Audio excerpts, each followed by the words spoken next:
and I'm going to read a couple of new pieces. The book Crossing Waters is divided into seasons: spring, summer, autumn, and winter. And what I tried to do is, after almost more than 25 years, more than I care to acknowledge, of going around the world and being on the road and reading and being a performance artist, I needed to step into a literary voice. I felt it was time. And what I tried to do in Crossing Waters is look at repetitive events that happen in one's life, but look at them from the different points. When you're young, spring. When you're a little seasoned, but still bright-eyed and bushy-tailed, summer. Autumn, and winter. And I hope you find this to be enjoyable. So with that, I'm going to start out in spring and work my way into winter.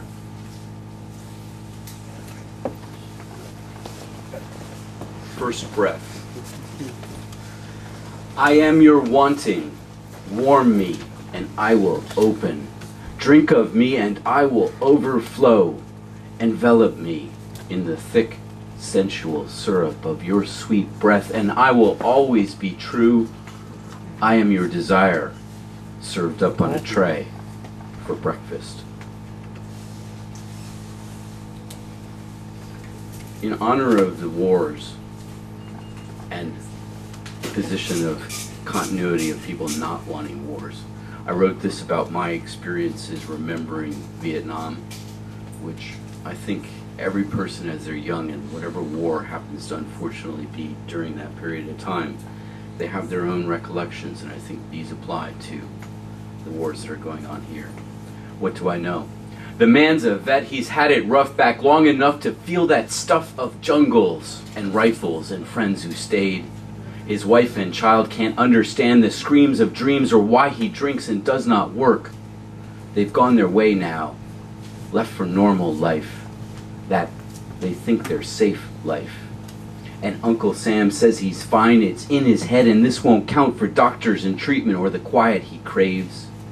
So I decide, my soul inside volunteers. I join the other army, the one of tears and peace and insistence with civil resistance. I'll fight for him, play pacifist anthems for him and those who didn't make it. I fire flowers and garlands, shoot love and empathy from artillery with filigree of faith. Armed to the teeth, sheaths full of fronds and doves. Our army constructs barricades to block blind politicians dancing fancy footwork around ideas of empty words. I'm told I don't understand, but wonder why I see his pain and they do not.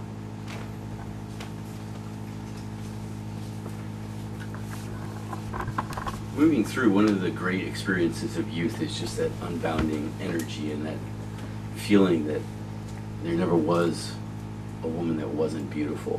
And this tries to remember this. The boys swim. I am young and my body billows with billions of boys swimming, and banter and banging comes easy. I sniff the riff. My nipples ripple with excitement.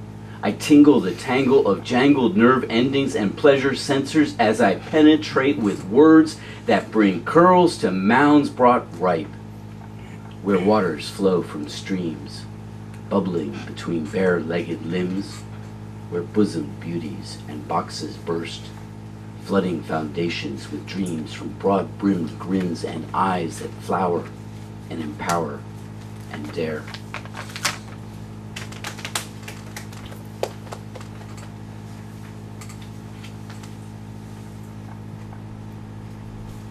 And when you're young, there's always that point, and I don't know when it occurs for different people, but there's one moment of love from which you're changed. You no longer are a youthful lover, but you become something else. And for me at least, I think that transformation never leaves you, and that's this poem, That Night, is about this.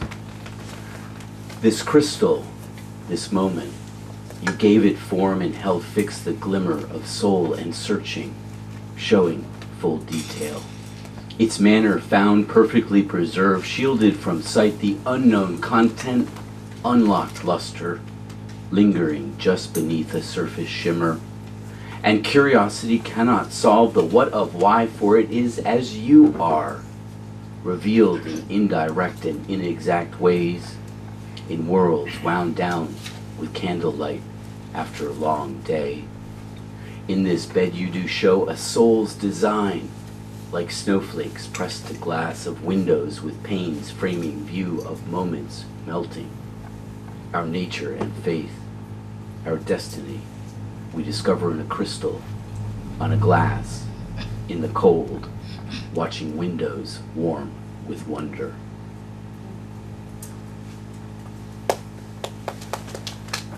That's right. I mean, we can clap afterwards, or not. You just, if you throw fruit, it has to be soft. That's my only request. I do some Irish limericks and kind of bawdy tales that I do in Irish bars, because after a certain point, I just decided I really needed a break from the poetry scene, and so I'd go into these Irish bars, and usually the hardest drinking, roughest bar I could find, and talk my way into doing some limericks and things. And I did get a couple bottles thrown at me on a couple of occasions, but it really helped toughen the hide as a performance poet. We're going to start with summer now, and each of the seasons starts with a breath poem, and breath is very important to me, and the book ends on a note about breath. This is called Out of Breath, and it starts summer. I am out of breath. Your soft whisper inflames and exercises eagerness, emptying everything from spring to well within, waiting for a righteous, resuscitated refill. On a slightly different note, I don't usually read this poem, but I found myself lately reading it. I think the last time I read in New Jersey, I read it too, but it's called Transitronic Trill. And this is a kind of a look at a moment when you all hit, I think, that you're young and you feel strong and you believe that you know everything, and it's this particular sentiment about a guy who I had an argument with who was much older, and it took me 20 years to realize just how much I should have listened instead of spoken. It's called Transitronic Trill. Transitronic generations tripping speeds towards a tipping point, thrown out to tempt teeth, taken to gripping the most magnificent of monsters.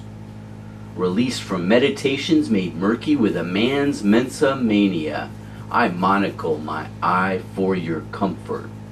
You who are that older order stand against the tide while holding horns of bending bulls wrapped in might, thinking this is right. Mortal men, old man, finesse might fight better, but you exaggerate yourself to be a thing of consequence. Make way. Movement and mentoring might suit better. This is a young man's motion and wind. It is my energy, not yours. Air is the potency of my youth.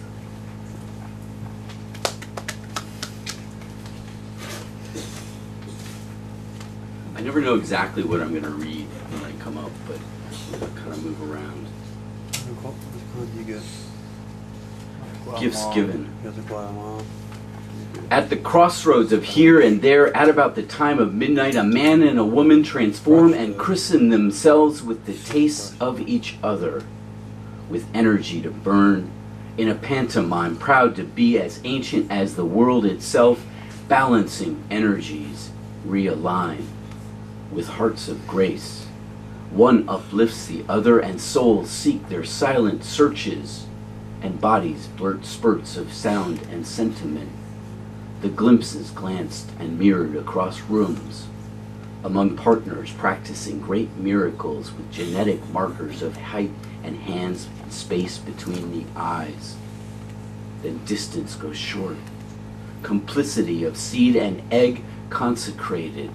The casting pentacle triangulates exhilaration in love and loving each and every time the great gains go forth, with gifts given graciously in our progeny.